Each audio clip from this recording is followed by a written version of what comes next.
Meron akong isang tanong, medyo maselan to, attorney. Kasi sinisira din lang naman nila yung kredibilidad ng mga militar, kredibilidad ninyo.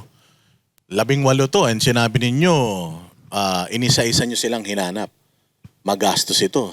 May nagpondo po ba rito sa inyong pag-aanap sa mga kasama ni Gutesa na ito? Oo. Ako at saka yung asawa ko.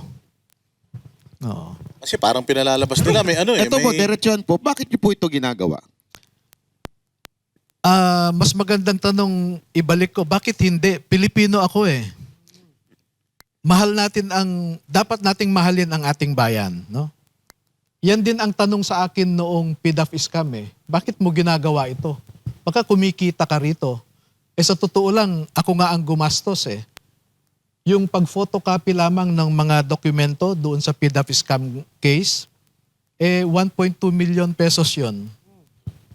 Attorney, ang sabi nung iba, baka may pangarap daw kayo na tumakbo, magpakilala, at kaya nyo ginagawa ito. Well, yung mga nagsasabi, normal yan, no? Pero makipagpustahan na lang ako sa kanila kung tatakbo ako.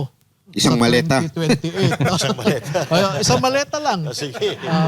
Attorney, wala ka bang death threat? At saka hanggang saan to? Kasi sigurado ko kakalkalin yung buhay mo. Kung hindi ka makalkal, yung pamilya mo, tatakutin ka, baka may mangyari sa'yo, wag naman sana.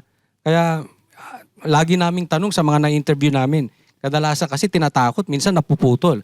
So, gusto ko malaman, tinatakot ka na ba? May death threat na o... At saka hanggang kailan ka itong laban na ito?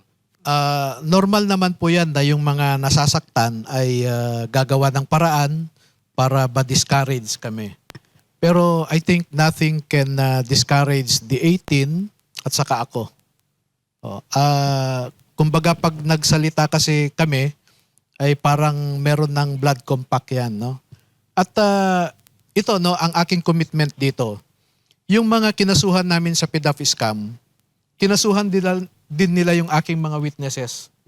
At alam niyo po ba na yung harassment suits na yan, natapos ko ang pinakahuli na kaso noong last month lang. Na-dismiss naman lahat. No? Acquitted yung mga witnesses ko sa lahat ng kaso na sinampa ng mga mambabatas.